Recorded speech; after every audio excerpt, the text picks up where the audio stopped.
Hello everyone. Wish you all a very good and wonderful day. I hope you all safe at home and doing well during this COVID-19 pandemic situation and lockdown period. By the way, this is Dr. Yugandhar. I will be handling your subject Cosmetics and Cosmeceuticals with the subject code 17S03204. So before I start your first unit of this subject, let me explain something about your course objectives. Most of the times you all will have a confusion between course objectives and the program objectives. You will normally get confused these course objectives with your program objectives. Course objectives are those objectives which you are going to learn after completing all the units, all the chapters of a particular subject. The subject is called as course. So the course objectives are the subject objectives itself. Well, let me explain your course objectives of your cosmetics and cosmeceuticals. Upon completion of this course, that is cosmetics and cosmeceuticals, you all will be able to understand the key ingredients which are used in cosmeceutics and various cosmeceuticals. In addition to that, you also will understand the key building blocks for various formulations. That means what are all the main ingredients you need. Then you also will understand about the current technologies which are used in the market for the purpose of promoting this cosmetics and cosmeceuticals.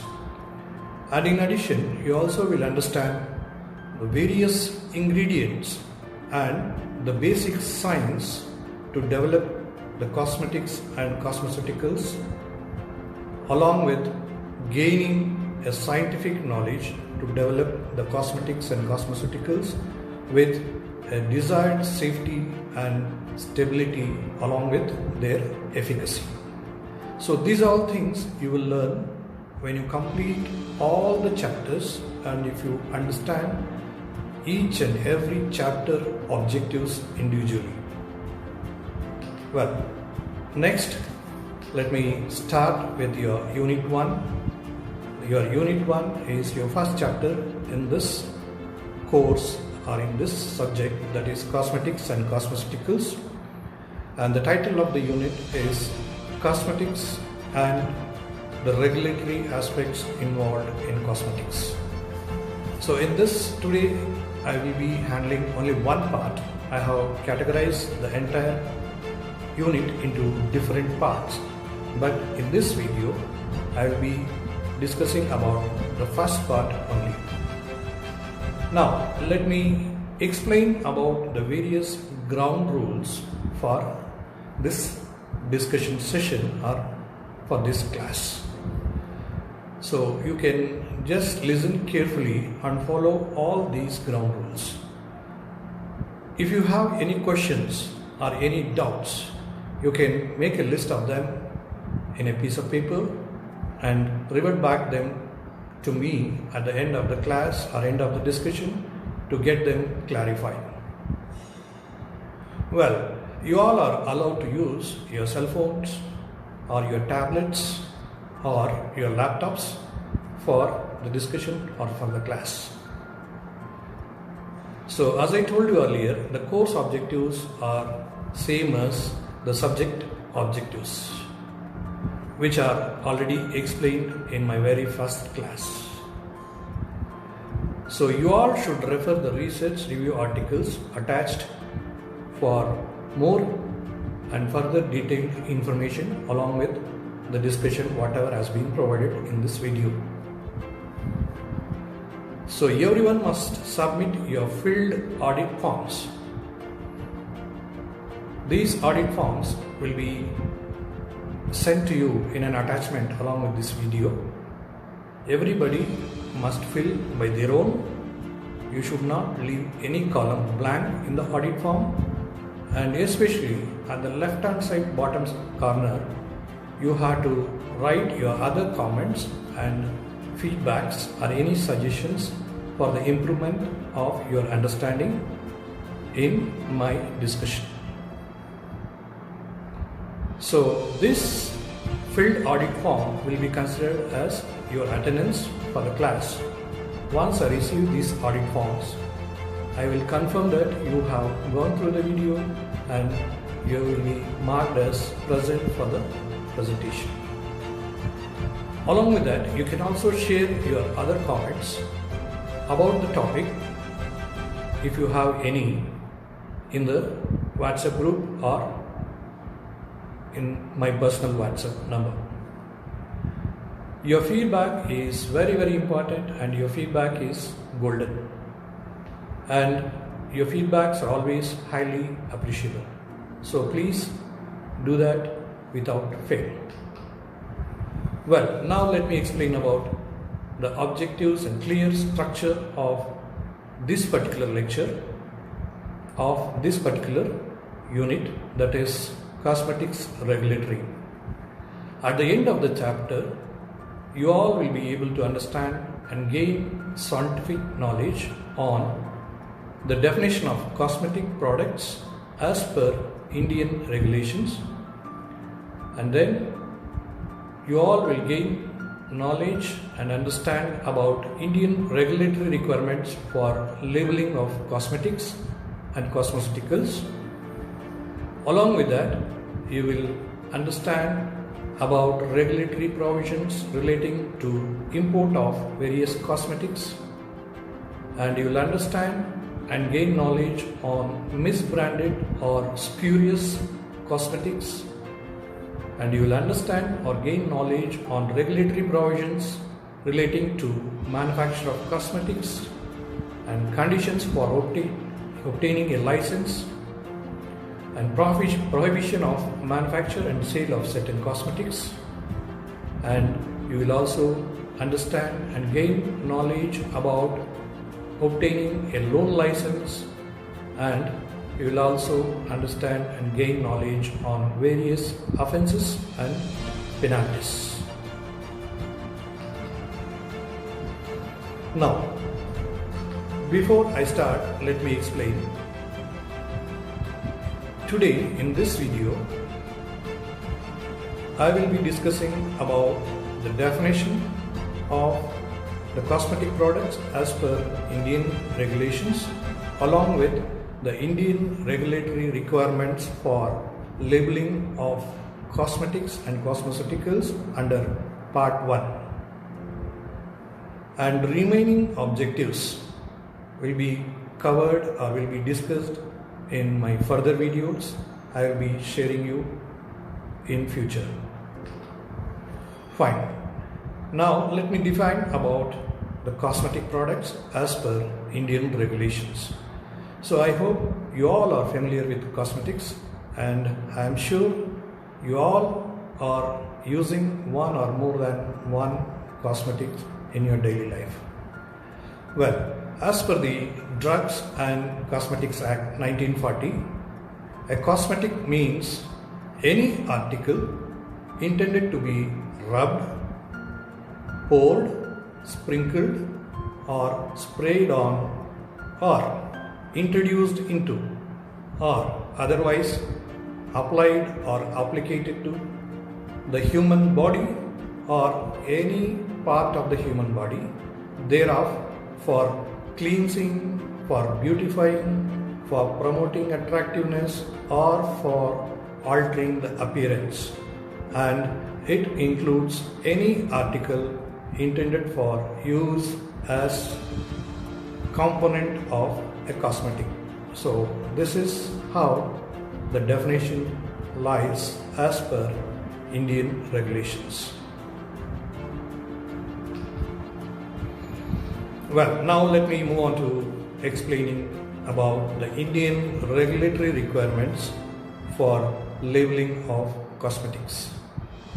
So before this, you should be aware and you should understand the various laws applicable for the regulatory requirements of labeling of cosmetics. So the packaging and labeling laws applicable specifically in case of cosmetics are mentioned in three categories. That is, there are three main laws which are governing and which are fixing the compliances for packaging and labeling of cosmetics. And these include the first one, the Legal Metrology Act 2009, and the second one, the Drugs and Cosmetics Act 1940, and the third one, the Bureau of Indian Standards. This is also abbreviated as BIS. So you understand, whatever the cosmetic you are manufacturing or you are packing or you are distributing or you are marketing in India, so all of them should be complying with these three governing laws. The first one, Legal Metrology Act 2009, and the second one, the Drugs and Cosmetics Act 1940, and the third one, the Bureau of Indian Standards, that is BIS. Well, the Legal Metrology Rules 2011, which was passed under Section 52 of 2 of the Legal Metrology Act 2009, which provides the general packaging rules for the packaged commodities. Since the key focus area in this discussion is only restricting to cosmetics and cosmeceuticals, hence the relevant applicable laws are the Drugs and Cosmetic Rules 1945 passed under Section 12 and Section 33 of the D&C Act 1940, and the supplementary labeling guidelines requirement as per the provision under relevant BIS 2. The BIS is National Standards Authority of India, which formulate and recognize, or it will promote the Indian standards for the products. Well, now let me explain you one by one about the general requirements under the Legal Metrology, that is Packaged Commodities Rules 2011 and Drugs and Cosmetics Rule 1945. So I have listed in a table representing the general categories of all labeling contents, which are all very important and which are all to be complied with all the laws, and the manner of their declarations, and I have given few pictorial examples along with them as per the category. So among the categories of labeling criteria, the first and most important category is the common or generic name of the product. The name of the cosmetics on both inner and outer labels, if the package has more than one product, name and number of quantity of each product to be mentioned on the package. So here, for example, I have given the picture of a body spray for men, that is Yardley London body spray for men. So you can see even on the container, main container, it has to be mentioned, it has to be printed showing that it is a body spray for men. So that is how a common or generic name of the product should be mentioned on the container.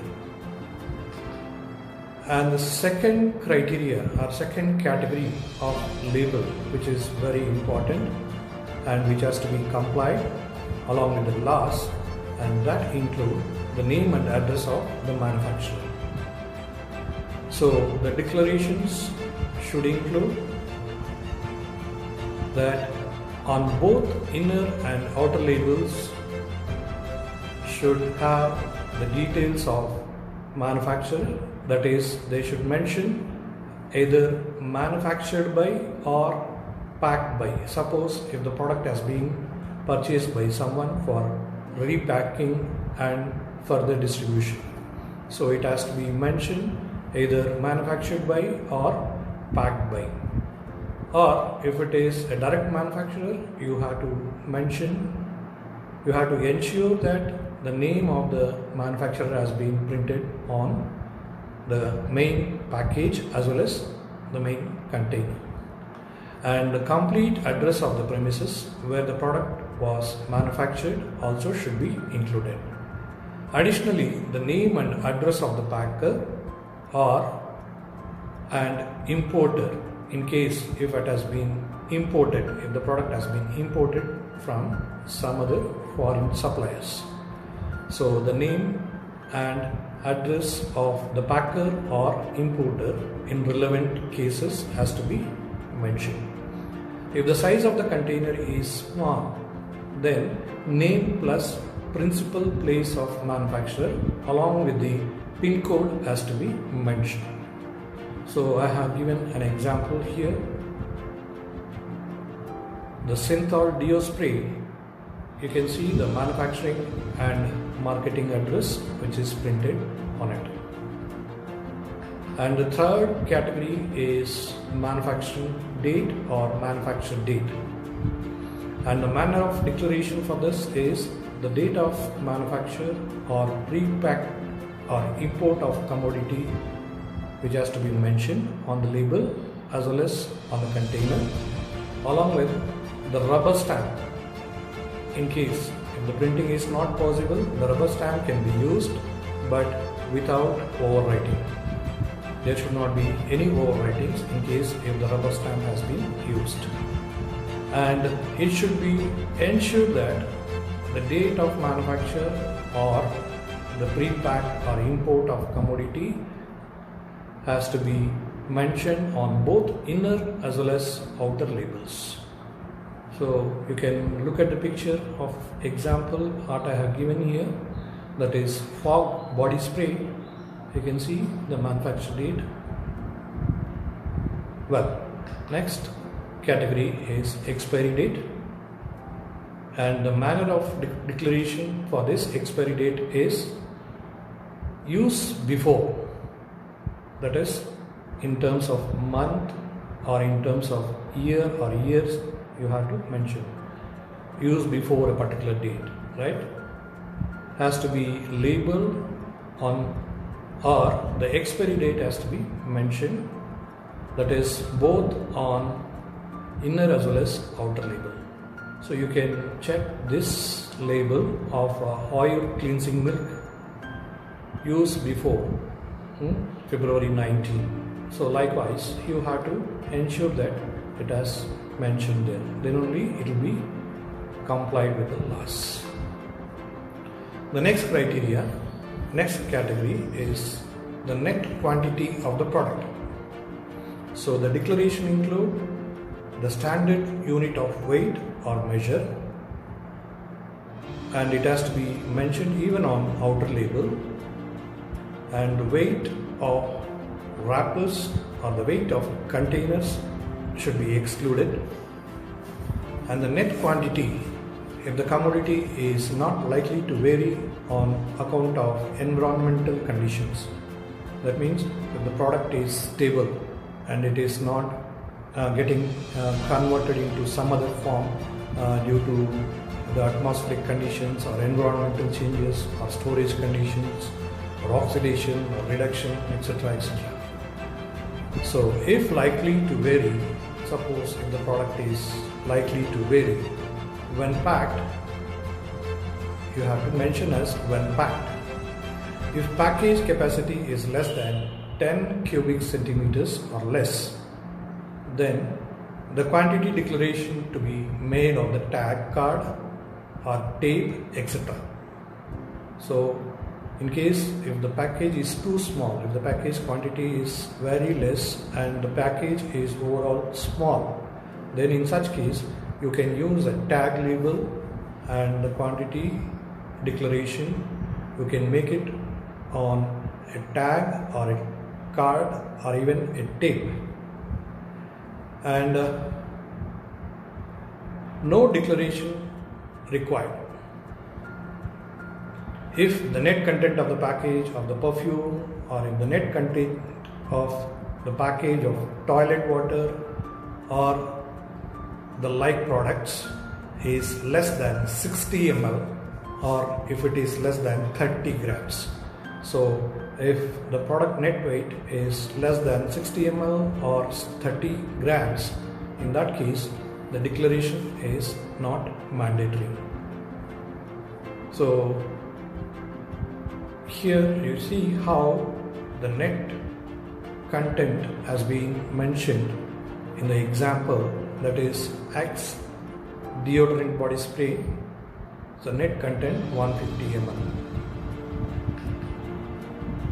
Then along with the net content, the net quantity has to be included, and the area, the declarations include the area surrounding the quantity. Declaration should be free from printed information as per Rule 8 and 1 of the Packaging Rules 2011. And the maximum permissible error in excess or in deficiency should be as per the Schedule 1 of the Packaging Rules 2011. So in case of wholesale packages, the total number or the net quantity of retail package contained in the pack should be included.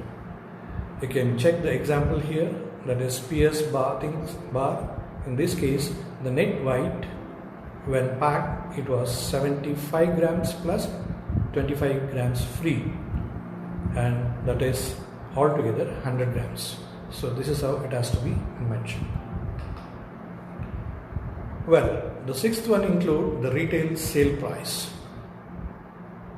and the declarations for this, you have to ensure that the retail sale price of the package is mentioned on the packages containing alcoholic beverages or spirituous liquor or state excise laws, whether applied or not, and that you have to declare for reducing maximum retail price. A sticker with revised MRP may be fixed inclusive of all taxes, but such sticker should not cover the MRP declaration by manufacturer or packer on the package. Suppose if there are changes in MRP, maximum retail price, so you can fix a sticker along with the printed one, the old one. So you can check the examples here. I have given two examples, Pharma de Willis gel bar and Axe deodorant body spray. So you can have these details at the bottom. When you turn and look at the bottom, you can see these details. And seventh one is the batch number, and the manner of declaration is the batch number not required if the cosmetics are of 10 grams or 25 milliliters or less. So in this case it is exempted. And for soaps, instead of batch number, the month and year of manufacture may be given. If it is a soap, in this case, instead of the batch number, they can just mention the month and year of manufacture. So you can look at the example of the label of Santoor body deodorant. So in this case, you can see the batch number is given as B006. So the next category, warning or caution of hazards in case they are existing. So the manner of declaration for these, it has to be declared on the inner label, and it should declare the directions for sale, or it should also declare the direction for use, and along with that it should also declare a statement of names and quantities of the hazardous or poisonous ingredients which are included in the formulation. So you can check this example, that is Dettol liquid hand wash.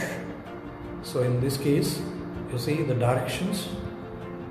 So since it is a refill pack, the direction is given as cut along the corner, pour into the empty Dettol liquid hand wash bottle and use daily for protection from germs.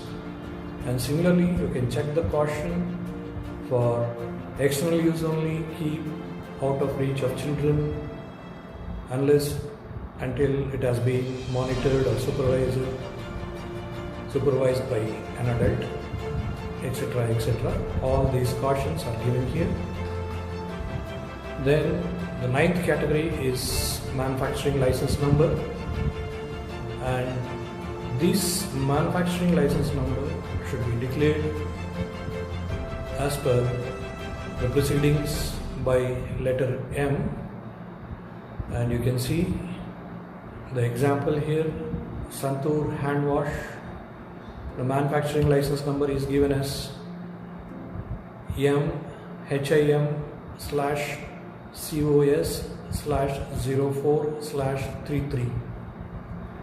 So it should start from the letter M. Then the 10th category is about the ingredients, the label specifications about the ingredients for cosmetics and cosmetic products. So the manner of declaration, the ingredients must declare as per the proceedings by the word ingredients. So they should give us a heading mentioning that ingredients, and the ingredients present in the concentration of more than 1% listed in the descending order of weight or descending order of volume has to be mentioned, and followed by those in concentration of less than or equal to 1% you can mention in any order. And the declaration is not required to be appeared on the packs if the packs are less than 60 ml or if the packs are less than 30 grams. So you can check the example here, ingredients of deodorant bottle in descending order of its volume has been mentioned, right? You can check here, ingredients ethyl alcohol, butane, isobutane, propane, perfume, etc. Next category is number 11, and this is about the registration certificate number, and it is also abbreviated as RCN. And RCN should be declared in a manner that only the label of imported cosmetic should bear the RCN number of the product, the name and address of the registration certificate holder for marketing the said product in India. So this is what they say here, only the label of imported cosmetic should bear the RCN, that is registration certificate number of the product, and the name and address of the registration certificate holder for marketing a particular product in India has to be mentioned. So you can check this Nivea Men deodorant. I have shown you the label here. You can see the RC number, that is registration certificate number, is mentioned as COS 05213, etc. Well, next is number 12th category, that is consumer care details. So this is very important in case if there is any issue or any problem caused on the application, on the use of the particular product, the consumer has got a right to contact the manufacturer. In case if he has got any queries how to use, in case if he has got any questions how to mix or how to reconstitute. In that case, he can very much contact the helpline numbers.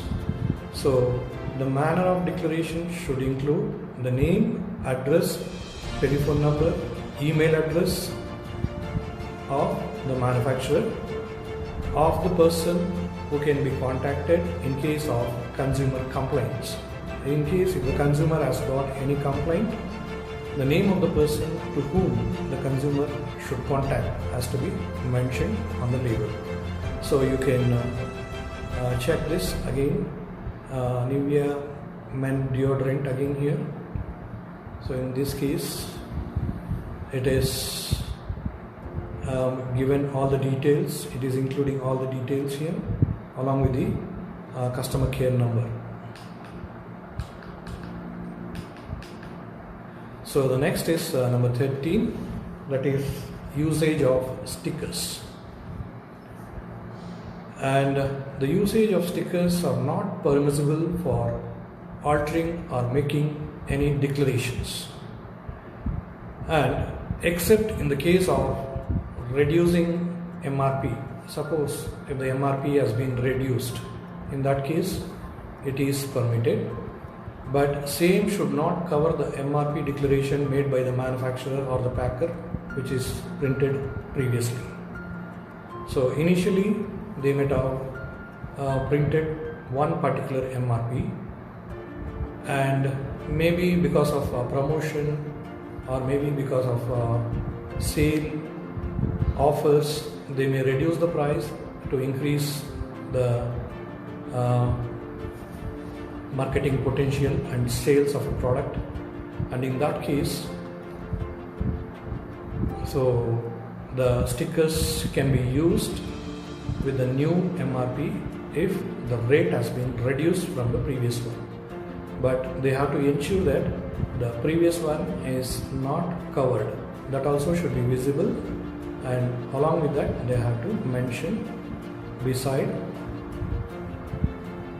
the existing one. And here for the example I have shown you the barcode of individual packs which are stickered, and this is Lifebuoy hand wash pouch. So in this they are given an offer, buy two at the rate of 69 rupees, right? That is what I have marked here. And then next category is a brown color dot or a green color dot or a red color dot. So you can see some of the packs, a dot has been marked within a box, maybe with a particular color. So the declarations for this, for the package of soap, for the package of shampoos, including for the package of toothpastes and other cosmetics and toiletries, so this can be followed.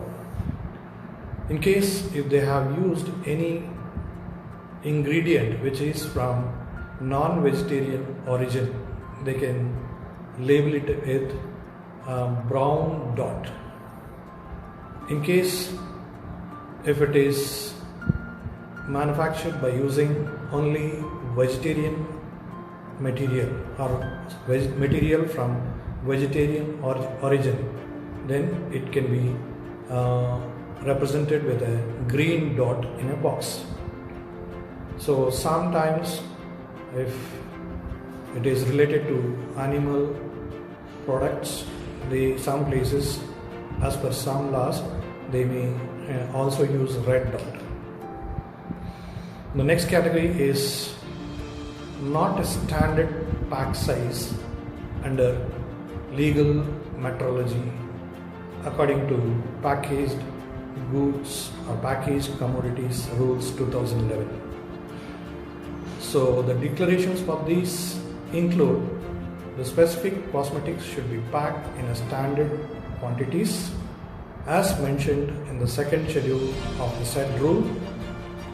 If the pack in size other than that prescribed in the schedule, then it should be prominently labeled in the said manner.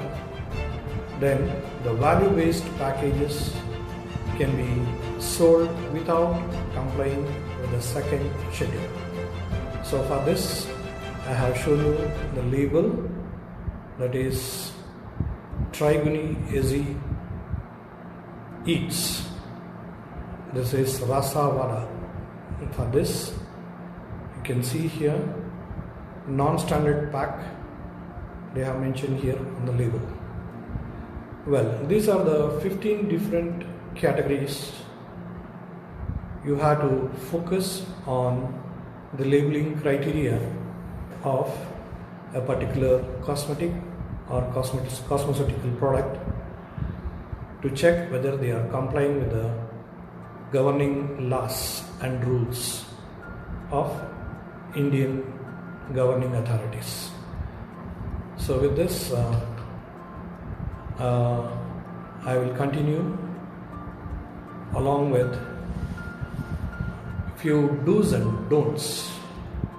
So in this case I have listed few do's and don'ts while making the declarations for all the categories, all the 15 categories of cosmetic products on the labels.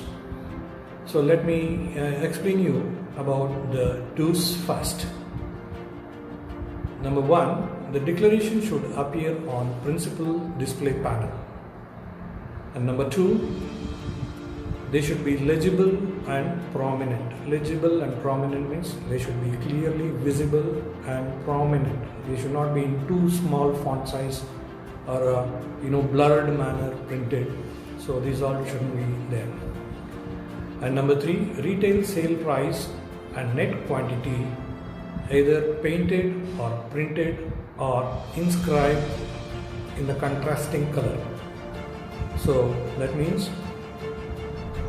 the retail sale price, you have to ensure that it has been either painted or either printed or inscribed on a container by using a contrasted color, not the same color as that of the background.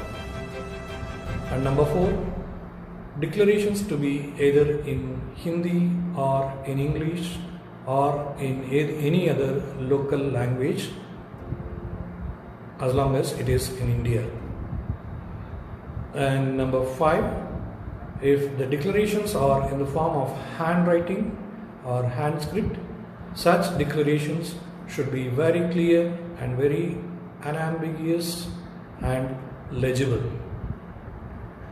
Number 6, if only one label is present, such label should contain all the informations required to be shown on both inner as well as the outer labels.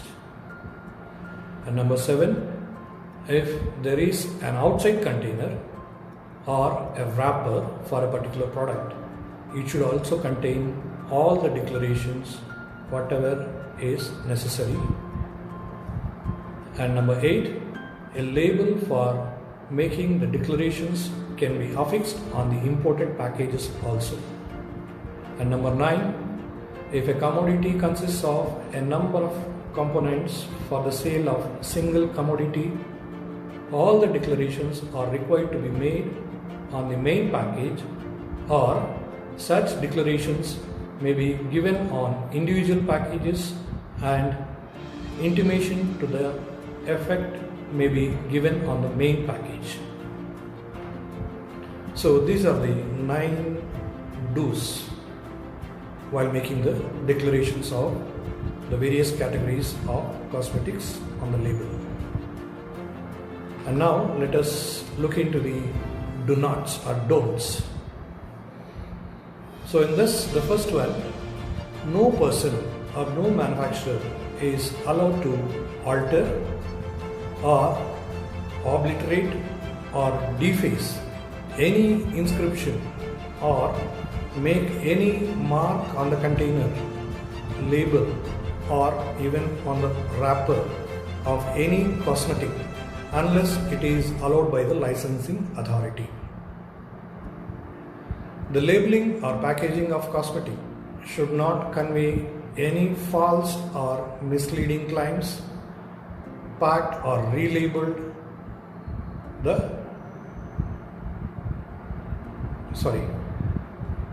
An export package cannot be sold in India unless the manufacturer or packager has repacked or relabeled the commodity. Then the legal metrology, that is Packaged Commodity Act and Rules 2011, do not apply to any package containing a commodity of net content which is less than or which is equal to 10 milliliters or 10 grams. If a commodity consists of number of components for the sale of a single commodity, then the components cannot be sold as spare parts unless all the declarations are given on the individual package and mentioned clearly.